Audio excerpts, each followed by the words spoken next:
ऐसे गुलाब जो कभी नहीं मुरझाते। ये कोई अफसानवी बात नहीं, बिल्कुल हकीकत है। स्क्रीन पर दिखने वाले ये गुलाब सालों नहीं मुरझाएंगे। बात असल में ये है कि अब फूलों को प्रिजर्व करने के लिए ऐसी टेक्नोलॉजी ईजाद हो गई है जिससे ये फूल सालों तक तरोताज़ा दिखाई देंगे। मेरे घर में गुलाब के ये फूल 2 साल से मौजूद हैं और इनकी तरोताज़गी और खुशबू अब भी बरकरार है।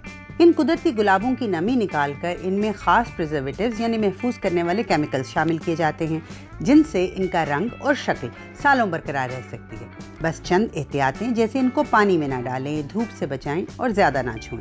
ये गुलाब इको फ्रेंडली चॉइस तो हैं ही, साथ ही में ये गुलाब उन लोगों को भी तोहफे में दिए जा सकते हैं जिन्हें गुलाबों से कोई एलर्जी हो, क्योंकि प्रिजर्वेशन प्रोसेस के दौरान इनमें से नमी, पोलन और दीगर एलर्जी पैदा करने वाले अज्जा निकाल दिए जाते हैं। अमेरिका में इन फूलों की मार्केट तेज़ी से बढ़ रही है। पिछले साल के एक सर्वे के मुताबिक 2032 तक ये $78 मिलियन से ज़ायद की इंडस्ट्री बन जाएगी। अब किसी की याद में किताबों में फूल रखने के ज़माने गए। अब आप इन यादों को अपने घर में सजा सकते हैं, इनके मुरझाने के खौफ के बगैर।